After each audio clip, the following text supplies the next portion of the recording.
Magandang araw mga kaibigan. Bigyan natin ng reaction, opinion itong post ni Genesis Gomez. Sabi lang niya, ganda ng timing.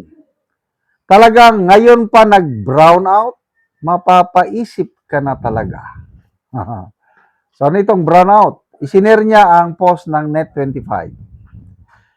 Ito ang sabi ng Net25, nagkaroon ng power outage sa PNP General Hospital bandang alas 9:30 ng gabi matapos umanong pumutok ang isang transformer kung saan kasalukuyang nananatili si Senator Rodante Marcoleta para sa kanyang medical examination.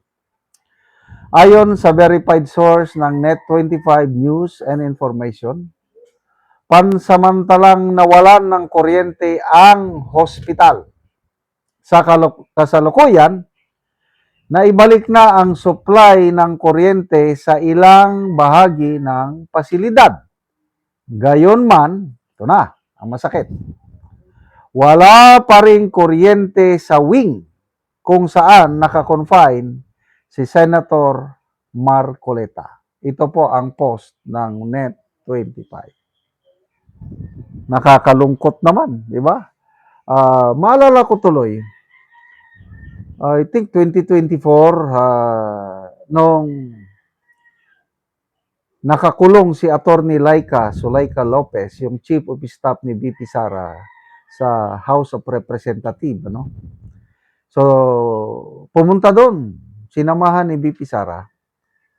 At pansamantala, doon siya nag-stay o natulog sa opisina ni Congressman Pulong Duterte. Ayun, nawalan din ng aircon, nawalan ng kuryente doon sa opisina ni Congressman Pulong. Maalala nyo ba yun? So ano ba yun? Coincidence lang ba? O sinadya? So, mapapaisip ka talaga eh. So si VP Sara naman, akala nila siguro, dahil walang ilaw, walang kuryente, walang aircon whatsoever, aalis na. Nagkakamali sila. Hindi umalis si VP Sara. Doon pa rin siya, kahit walang ilaw, walang aircon. Doon ko nakita ang tibay ng loob ni VP Sara, yung kanyang malasakit sa kanyang mga tauhan. Iba pang tao yan, wala na, umalis na dahil mainit eh. Kaya lang, I don't know kung paano siya nakasurvive. Kung ilang araw at gabi ba yun na ano. So nangyari na yan nung sa Kongreso. So ito ngayon, ano ba yung pagputok ng transformer ba yun? Was it biglaan o sinadya? So, pumutok. So nawala ng kuryente yung area. Ngayon, naibalik na ang kuryente sa ibang parte ng hospital. Kailang sa wing, kung ward, wing ba yan o ward, kung nasaan si Senator Marcoleta, wala pa rin kuryente. I think, post nila ito kagabi, I don't know as of now. Kailang napapaisip talaga ako. Ano ba ito? Hindi nila tinatantanan si Senator Marcoleta. Nandun na ngayon tao, nakitaan na may sakit. Pneumonia. Delikado yan. In fairness sa PNP, hindi sila nag-apura, no? Na, kasi usually yan, ikulong mo na yan.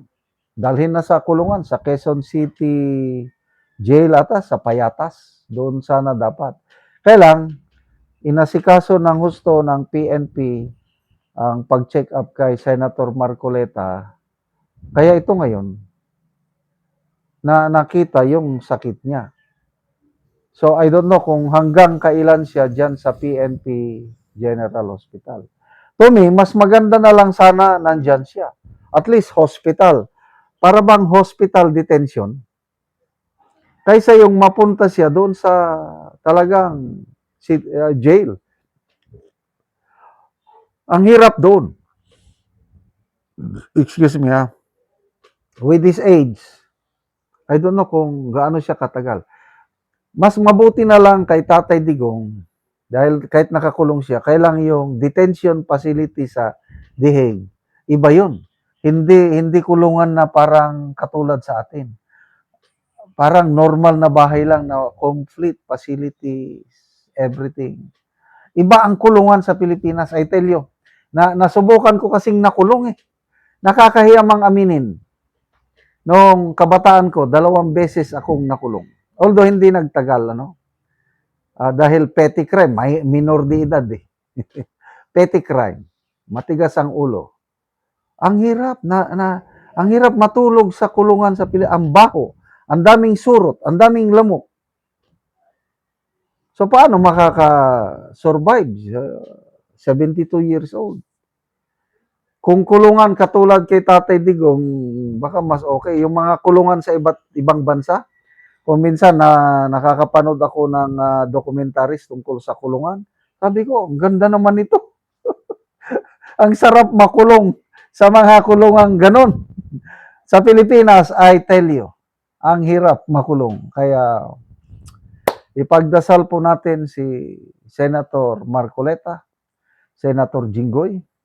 By the way, I don't know kung how true pinayagan na daw ng korte na makapag-post bail o magpiyansa si Sara Diskaya.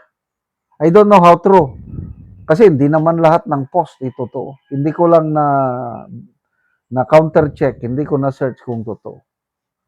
Makapagpiyansa na siya. Yan ang mahirap kung makasuhan ka at hindi ka makapagpiyansa katulad ni na Pastor Apollo Kibuloy. Ayun, naghihirap. Kaya maalala ko tuloy si General Bantag dahil alam niya non-bailable yung kaya nagtago na lang. Hanggang ngayon, so far, hindi pa rin nila alam na saan nagtatago si General Bantag. Hindi nila mahuli-huli. Salamat mga kaibigan sa inyong pagsubaybay sa channel nito. Nakakatulong kayo ng malaki sa tribong Talanding ng Bukidnon dahil ang sweldo na natin sa channel na ito is pantulong po sa tribo. Namimigay tayo ng libreng yero at pako para makapagpatayo sila ng mas maayos na tirahan. Panoorin nyo ang video na ito. Walay sa natabangan na mugero, so muna ni ang itsura sa iyang atop. Muna ni ang kadako sa buslot.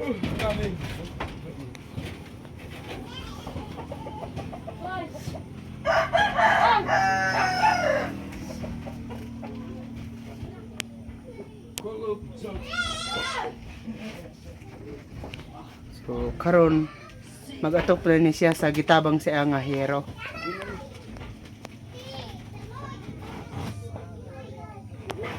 Ug karon mo na ni ang hero nga among gitabang nga iatop karon. So plinsen lansang hero kompleto gyud. Ay, dang budget makapal dai.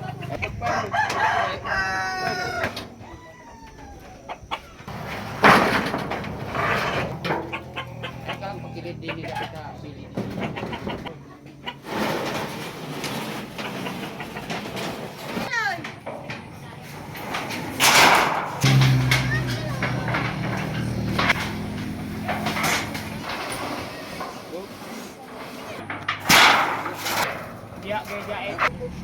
Nainay kamat.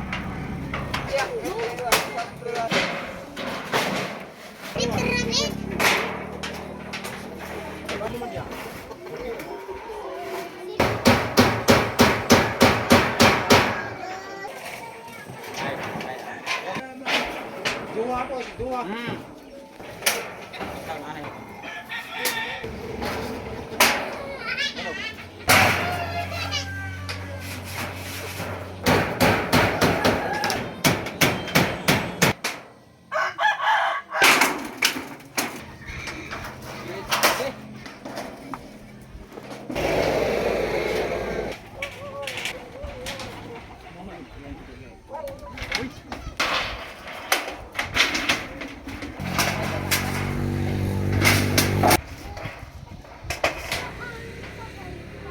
Ug karon humanagyud sa pag-atop ang ginatabang nga yero. So, makita nato nga nakaatop na gyud.